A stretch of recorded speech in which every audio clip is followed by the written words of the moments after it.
जब कभी भी आप होम्योपैथिक साइंस में, लेकिन इलाज लंबा चलता है और पेशेंट ठीक हो जाता है। सर उड़े हुए बाल वापस भी आ जाते हैं? उड़े हुए बाल वापस आ जाते हैं। जो स्पॉट फॉलिंग है, I am talking of spot falling, जिसको एल्पीसिया कहते हैं। जैसे एक ये दवाई है, ये दवाई भी उसमें काम आती है। इसका नाम है हेरिन।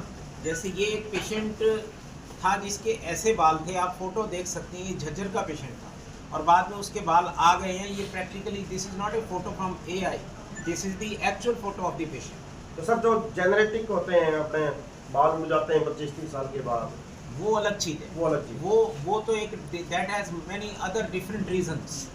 लेकिन जो एल्पीसिया एरिएटा, जिस जो स्पॉट फॉलिंग है, जैसे एक सिक्के की जगह से उड़ गए, कईयों की मुंह छूट गई, किसी की दाढ़ी के बाल उड़ गए, उसमें आपने देखा होगा लोग उसमें प्याज का रस, लहसुन का रस, ऐसा कुछ करते हैं। Sometime that disease takes the whole part, that is known as alopecia जनरलिस।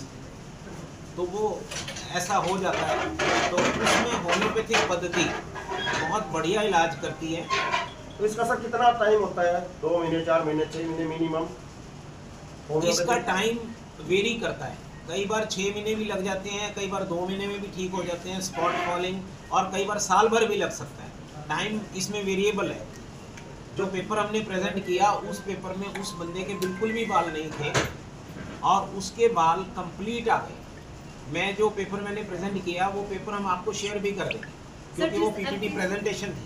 जिस एल्पीसिया का जिक्र कर रहे हो, उसके सिम्टम्स क्या क्या है? क्या इसकी स्टार्टिंग बालों के ही जाने से होती है? उसके स्टार्टिंग बालों के जाने से ही होती है। एक स्पॉट बन जाता है, एक चिकना सा स्पॉट बन जाएगा। सडनली आप कटिंग कराने जाओगे या शेव करोगे तो आपको लगेगा कि एक पर्टिकुलर जगह से बाल नहीं है, तो उसको एल्पीसिया एरिएटा कहते हैं। डॉक्टर साहब, इसका कारक क्या है?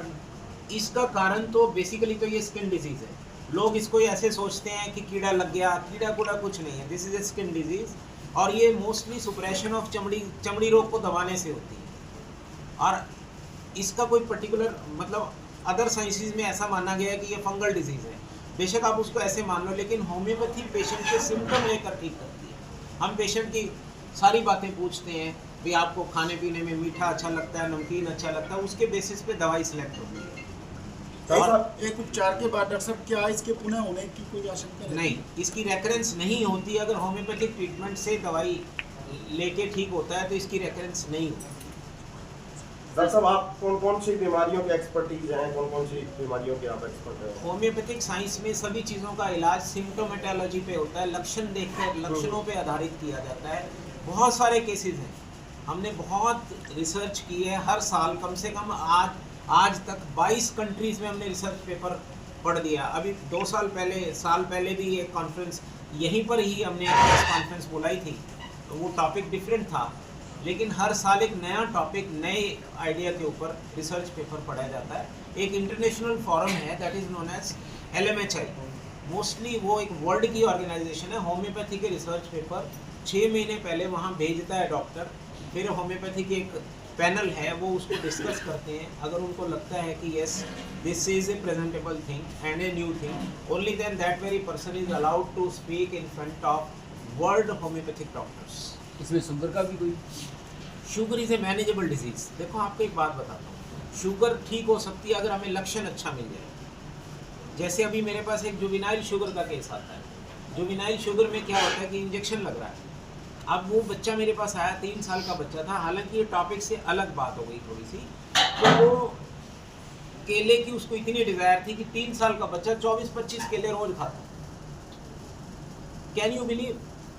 I can present the paper. मेरा अगला साल का टारगेट वो बच्चा है शुगर पे। लेकिन मैंने उसको क्या किया, होम्योपैथी क्या करती है, हमने उसको शुगर की दवाई नहीं दी, हमने उसको दवाई दी डिज़ायर फॉर बनानास। उसमें सिंगल मेडिसिन थी, वो दवाई दी, उसकी इंसुलिन बंद हो गई, उसकी ब्लड शुगर अब 120 रह गई। द पेशेंट कम्स फ्रॉम, ये संगत बठिंडा के पास है, वहाँ से आता है, मेरे पास उसके वीडियोस भी।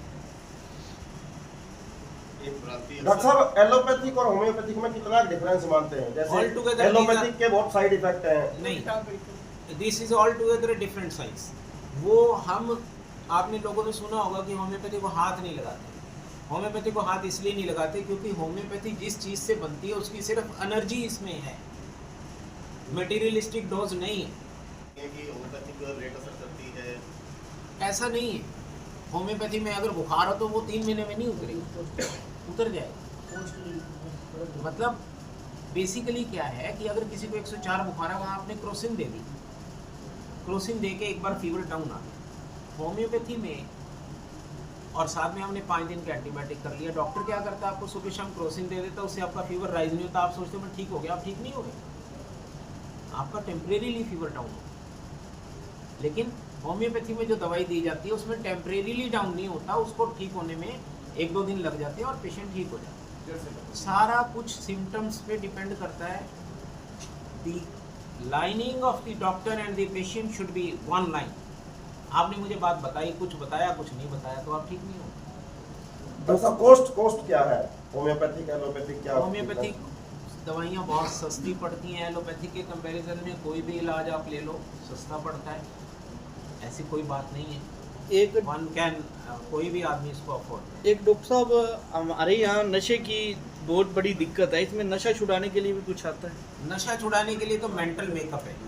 देखिए नशे के पीछे हम पड़े हुए हैं, लेकिन हम ये नहीं देख रहे कि नशा है क्यों। नशे के पीछे हम कहते हैं भी तो गोलियां मत खा, पहले उसकी सर्कमस्टांसेस देखो कि उसके हालात क्या हैं।